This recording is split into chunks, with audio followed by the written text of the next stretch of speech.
এই যে স্মৃতির মানুষ পটে কল্পনা তুলিতে আঁকা, হাজার চেষ্টা করলেও না তা মোছা যায় না ম্যাডাম, তা মোছা যায় না। হ্যাঁ, আপনি দেখে নেবেন, আপনি দেখে নেবেন। আমার আমার অন্ধ ভালোবাসা সে উপেক্ষা করতে পারবে না, একটিবার হলেও না আমাকে আমাকে সে বুকে জড়িয়ে ধরবে। কারণ কারণ আমি তার দেহ চাই না, চাই পবিত্র ভালোবাসার ছোঁয়া। সমাজ এখানে কেন এলো? ও এখানে আসার পর থেকে আমার হৃদয় তো ব্যাকুল হয়ে উঠছে কেন? ইচ্ছে করছে সব ইচ্ছেগুলো পূরণ করতে, ইচ্ছে করছে ওকে একটিবার জড়ি। না না না না না, আমি তা পারবো না, কারণ আমি তো এখন বিবাহিত। আপনি চলে গেলেন নাকি? আসলে আমি তো অন্ধ, তাই সুইসাইডও করতে পারছি না। যাই, হাঁটতে হাঁটতে কোনো একটা হাই ট্রেনে পড়েই মরে যাব। না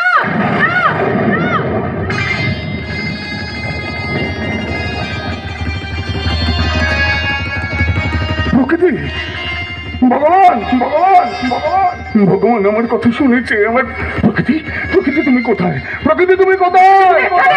প্রকৃতি নেই। কেন বৃথা চিৎকার করছেন? আমি এ বাড়ির বউ না। কণ্ঠস্বর শুনেই প্রথমেই মনে হয়েছিল, আর তোমার স্পর্শে না আমার বুঝতে বাকি নেই, তুমি আমার প্রকৃতি, তুমি আমার প্রকৃতি। আসলে আপনি চোখে দেখতে পান না, তাই হয়তো এসব ভুলভাল বলছেন। ভালোবাসার ছোঁয়া না বাতাসের মতন, স্পর্শ করলে অনুভব করা যায়। আমি বুঝেছি তুমি আমার প্রকৃতি, তুমি আমার প্রকৃতি। কেন অযথা চিৎকার করছেন বলুন তো? বললাম তো এখানে আপনার কোনো প্রকৃতি নেই। বুঝেছি বুঝেছি, আমি অন্ধ তাই অস্বীকার করছো, কিন্তু কিন্তু সত্যি করে বলো তো, তুমি হরিদেবপুর গ্রামের প্রকৃতি নও? তুমি মানব চৌধুরীর একমাত্র মেয়ে প্রকৃতি নও? না না না, বৌমা মিথ্যে বলছে কেন? ছেলেটি তো বৌমার কথাই বলছে। তার মানে বৌমার জন্য ছেলেটি আজ অন্ধ? ঠিক বুঝেছি বুঝেছি, আমি অন্ধ, তোমার বিয়ে হয়ে গেছে তাই অস্বীকার করছো, কিন্তু অস্বীকার করতে পারবে তোমার সঙ্গে আমার গোপনে দেখা হয়নি? পার্কে, সিনেমা হলে, রেস্টুরেন্টে। শুনুন, এরকম বাজে কথা বারবার বলে আমি কিন্তু এ বাড়িতে আপনাকে থাকতে দেবো না। বেশ বেশ, আমি চলেই যাব, তবে তবে যাওয়ার আগে ঈশ্বরের কাছে প্রার্থনা করি তোমার তোমার দাম্পত্য জীবন খুব সুখের হোক। কারণ কারণ আমি তোমাকে ভালোবাসি। হ্যাঁ যান। চমৎকার চমৎকার বৌমা। ভেবেছিলাম ছেলেকে বিয়ে দিয়ে গায়ের খাঁটি মেয়েকে বৌমা করে ঘরে এনেছি। আমার সে ধারণা ভুল। আপনি লুকিয়ে তোমাদের সম্পর্কের কথা জানতে পেরেছি। বৌমা, ছেলেটিকে তখন ভালোবেসেছিলে, বিয়ে করলে না কেন? তাহলে তো আজ ওকে অন্ধ হয়ে পথে পথে ঘুরতে হতো। না সমস্যা, আসলে আমি তো অন্ধ, আমি তো চোখে দেখতে পাই না, তাই ওনাকে না অন্য একজন ভেবে ভুলভাল বলে ফেলে। না না না, তুমি ভুল বলনি, ভুল বলেছো বৌমা। তোমার অন্ধত্বের সুযোগ নিয়ে ওর পরিচয় গোপন করেছে, ওই তোমার প্রকৃতি। তাই তো ভাবছি, ভালোবেসে বৌমা তোমার এত বড় ক্ষতি করলো, না জানি ছেলের বউ হয়ে ওর কত ক্ষতি। না নামে চলে যাই, এরকম ভাববেন, নামে চলে যাই। ও খুব ভালো মেয়ে, ওর মতন মেয়ে পাওয়া যায় না, জানেন? কত ভালো মেয়ে, খুব ভালো।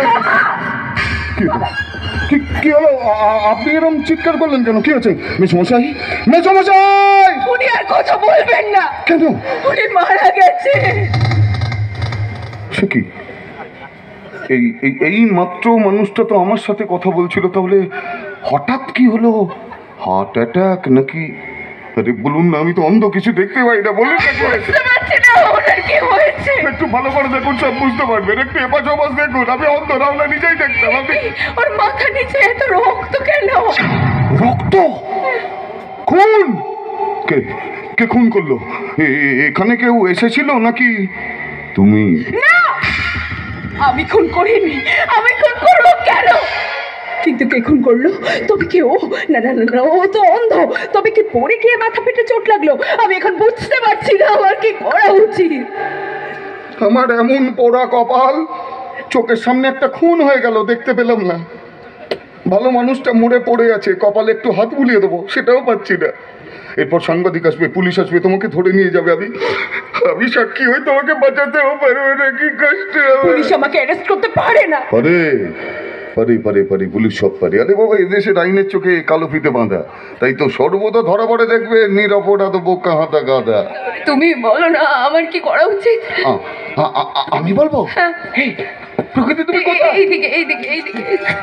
এই তো প্রকৃতি। এই একটা কাজ করো, এই বাড়িটাকে না বেশ ভালো করে আগুন লাগিয়ে দিয়ে চলো, আমরা দুজনে পালিয়ে যাবো। চলো চলো। না, আমি আমার শ্বশুর বাড়ি এত বড় ক্ষতি করতে পারবো না।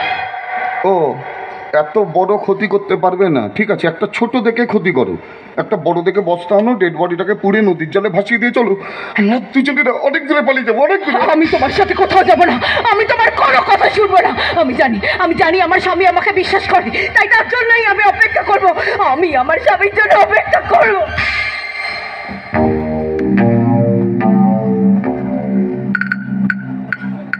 তোমার স্বামীর বিশ্বাসে আমি বিষ ঢেলে দেব। তাই হোয়াটসঅ্যাপে যা যা লেখার লিখে দিলাম।